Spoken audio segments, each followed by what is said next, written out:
गया था इंडिया गठबंधन और हमारे नेता प्रतिपक्ष के नेता माननीय तेजस्वी जी के द्वारा जो रखा गया था, आह्वान किया गया था, पूरा सफल रहा।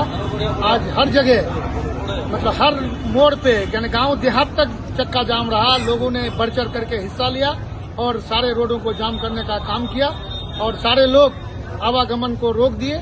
इसके लिए एक मैसेज दिया सरकार को कि ये सरकार ये वापस ले, ये चुनाव आयोग जो ये गैर कानूनी ढंग से एनआरसी कराना चाह रही है, इसको वापस ले।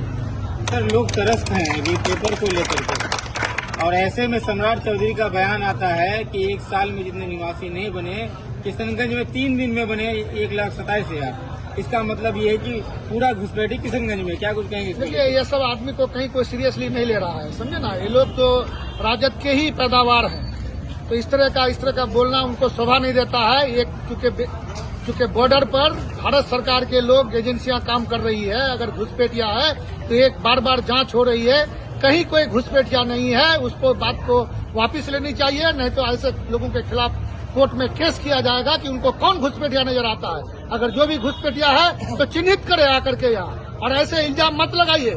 अगर नहीं तो ऐसे लोगों पर लोगों को खींचने का काम करके करेगा लोग। सर, चुनाव के वक्त ही ऐसा मामला क्यों आते हैं सर? देखिए, उन लोगों को तो चूंकि एक्चुअली बात यह है कि उन्होंने सर्वे कराया, सर्वे में ये देख लिया गया कि एनडीए सरकार जा रही है, तो एक नया पैंतरा लेके आया है लोगों को उलझाने के लिए। एक तरह से एक एनआरसी लागू कर रहा है ये, क्योंकि आसाम में करके देख लिया, वहाँ सफल नहीं हुआ। वहाँ जब वो किया तो इसी के लिए अगर वो टाइम देना, एक आदमी अपना पेपर जमा करेगा, लेकिन समय दे। ये इतना कम समय में ये संभव नहीं है। और पूरे बिहार से लगभग 2 करोड़ लोग पलायन करके अलग राज्यों में काम कर रहे हैं, रोजी रोटी कमा रहे हैं। ऐसे लोग ऐसी स्थिति में यहाँ करके कैसे करेंगे? कह रहे हैं कि आप वहीं से आप ये डिजिटली कर दीजिए साहब। अरे कैसे करेगा डिजिटली, जिसको मोबाइल चलाना तक नहीं आता, कैसे करेगा वो? तो इसको समय लेकर के करना चाहिए था, 6 महीना पहले करा लेना चाहिए था। अभी चुनाव है 2 महीने के बाद, आप इतने कम समय में कराना चाहते हैं, लोगों को परेशान करना चाहते हैं, लोगों को मत के अधिकार से रोकना चाहते हैं। ये होने नहीं दिया जाएगा।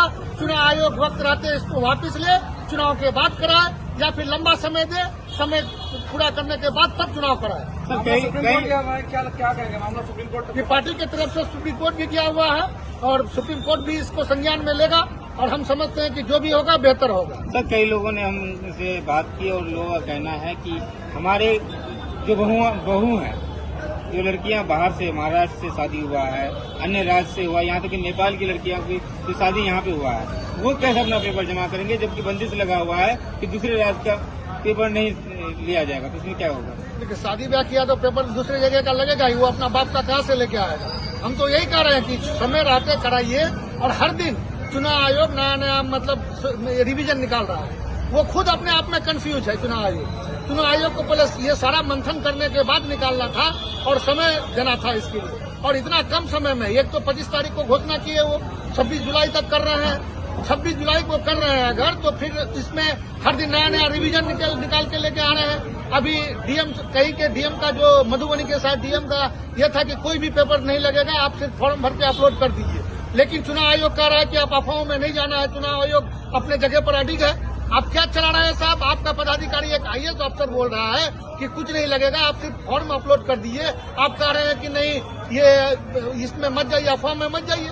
तो आप एक स्टैंड कायम कीजिए कि आप सही क्या है। इस तरह का लोगों को आप कंफ्यूज क्यों कर रहे हैं? पहले आप अपना कंफ्यूजन दूर कीजिए, उसके बाद लोगों के बीच में आइए। और ये हम लोग का यही मांग है, इसको अभी वापस लिया जाए, चुनाव के बाद किया जाए, क्योंकि यही मतदाता 2019 का प्रधानमंत्री चुना, 2014 का प्रधानमंत्री चुना, 2020 का मुख्यमंत्री चुना, 2024 का मुख्यमंत्री चुना, तो प्रधानमंत्री चुना। तो फिर आज क्यों? आज यही मतदाता है, आज आपको क्यों कंफ्यूजन हो रहा है? तो इसलिए समय दीजिए, इसमें समय रहते हम लोग भी सहयोग करेंगे आपको, और अभी इसको रोक दीजिए तत्काल, नहीं तो लोग बहुत परेशान है। इतने कम समय में ये संभव नहीं हो पाएगा। सर, आधार कार्ड को मान्यता नहीं दी गई है इसमें? वही तो कर रहे हैं कि आज हर उस काम के लिए आधार कार्ड लिया जाता है।